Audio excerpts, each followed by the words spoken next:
After reading about how we can differentiate between acids and bases, there are some important points which we should keep in mind, and these are given in your NCERT. So I am just discussing them one by one. One thing given here is that why baking soda, if dry, will show no change with litmus paper. Now why it is not showing a change? Why it is not reacting when it is in dry form with litmus paper? Otherwise we have learned that baking soda is a base. When it is mixed in water, then it is later used for testing using the litmus paper. And because it is a base, so it will give a blue color with red litmus paper and will show no change with blue litmus paper. But here it is asked that why dry baking soda is not giving any color change, why it is not showing. The reason is very simple. When something is in solid form, it has no ion. So when the substance is in solid form, it has no free ions in it, and because it has no free ions, nothing will be available to just react with the litmus. So obviously in the solid form, it will show no reaction. But if the substance is dissolved or has come in the liquid form, because of the solution it has formed with water, then it has a number of ions available. Because it has ions available, then it will be just giving a color change with litmus paper. So this is the reason that dry baking soda will show no color change with litmus, whereas baking soda actually is a base, but when dissolved in water will show a color change with litmus. Hope this is clear. Second thing I want to tell is there are two terms. One is bases I am writing, and second term is alkalis. Now what is the difference between the two?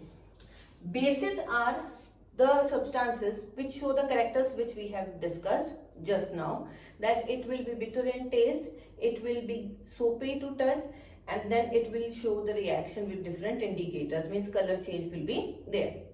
But alkalis do the same. Alkalis are also the same, and sometimes children get confused with the term that somewhere it is written the substance is basic in nature, and somewhere it is written the substance is alkaline in nature. But in case of acids, if I am talking about acids, then it will always be written the substance is acidic in nature. So why different terms are being used? The reason is that alkali is basically a base which can dissolve with water. All bases are not having ability to dissolve in water, but alkali is the term used for that particular base which has ability to dissolve in water. This is the reason often the term is used as alkali. Now one more thing to be kept in mind, that all alkalis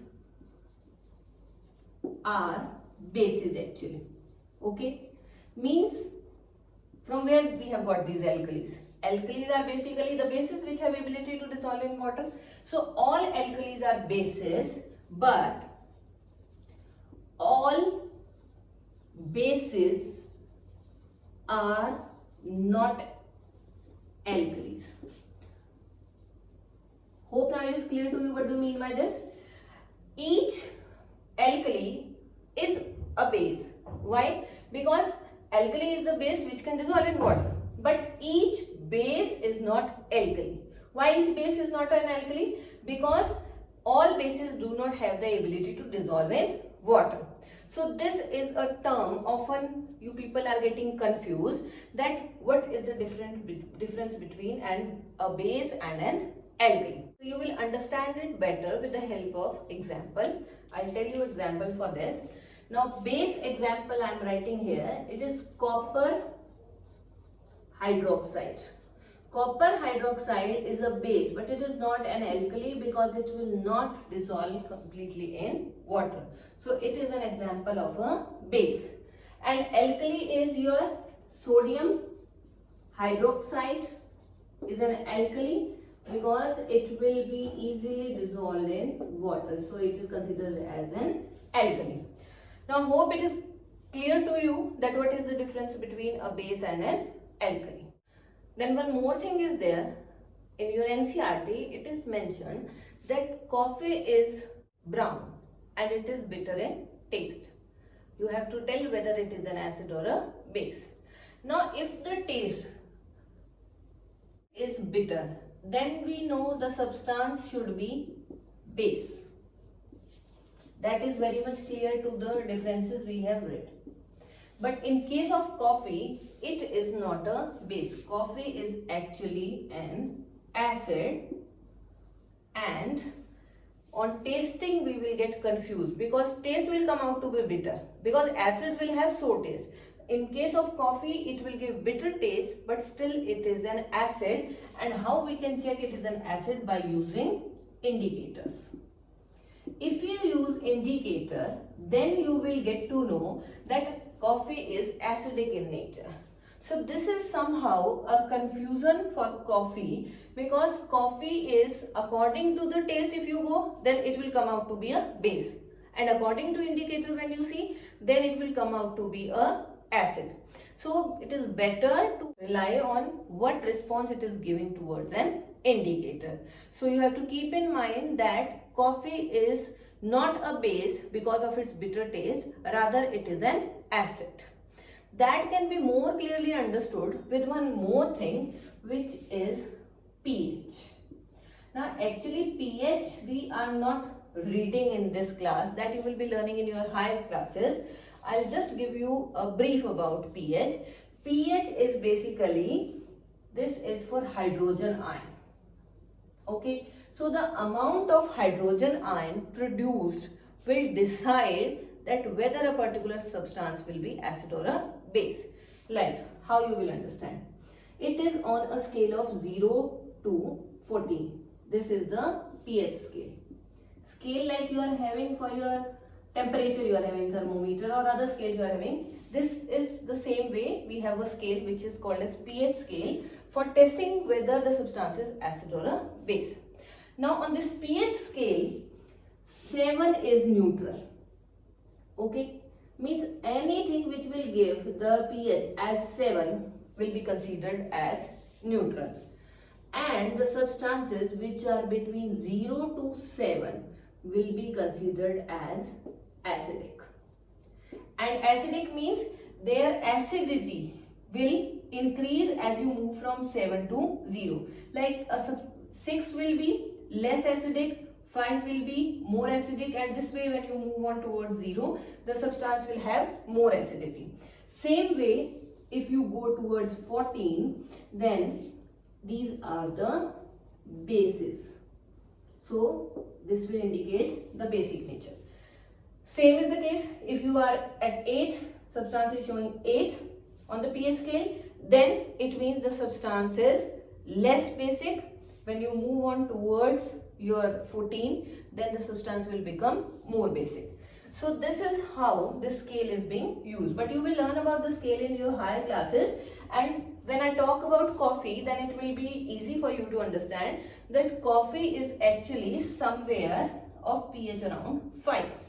And because it has pH around 5, so it is naturally a acid, but slightly acidic. It is not very acidic, it is slightly acidic. Then there is one more thing which I want to tell you, that is regarding acid rain. Now acid rain means the rain which has acid in it. So acid, it means that there is some acid is being thrown from the clouds, that it is becoming acid rain. No, actually it is not. The rain is actually coming from the clouds in the same way as it occurs in the normal rain. Means it is just giving the water. But there is a lot of pollution in our atmosphere which has led to the acid rain. How it is happening? There are a number of industries, a number of vehicles are being used, a number of burning processes are going on. That all has led to the production of carbon dioxide, your sulfur dioxide, your nitrogen dioxide. These will be formed. Now what happens when the rainwater, the droplets of rain come down, then the water present in it will react with all these gases which are present in the atmosphere because of the pollution. Now what will happen in this case? Like carbon dioxide gas, when reacts with water, it will lead to formation of one acid which is called as carbonic acid. This is carbonic acid formed. Then sulfur dioxide, when it reacts, it will lead to the formation of sulfuric acid. Otherwise it is from sulfurous acid, but that you will be learning in your 8th class. Now you keep in mind that it will form sulfuric acid. Then when nitrogen oxide will react with water, it will lead to formation of nitric acid. So these are the 3 acids which are formed. These will not be formed in very much quantity. It comes in the initial rain, when there is a lot of rain. After some time, these gases, they will be washed out because of the reaction with water, and then the water will become pure. So initially the rain which comes, it has these 3 acids in it. This is why we call it as acid rain. And because this rain contains acid, it will harm the plant's life which is present, the animals which are present, even the buildings or monuments which are present. These are also being harmed because of the acid. Because you know, acids are always corrosive in nature. Corrosive means they cause harm to the material wherever they fall. So these were the few things which I just want to tell you, because these are mentioned in your NCERT. After this, we will be switching to the next topic, that is neutralization. And when we read about neutralization, then we will be reading about the synthetic indicators also. And the synthetic indicators which we discussed were phenolphthalein, given in your NCERT, and another one was methyl orange.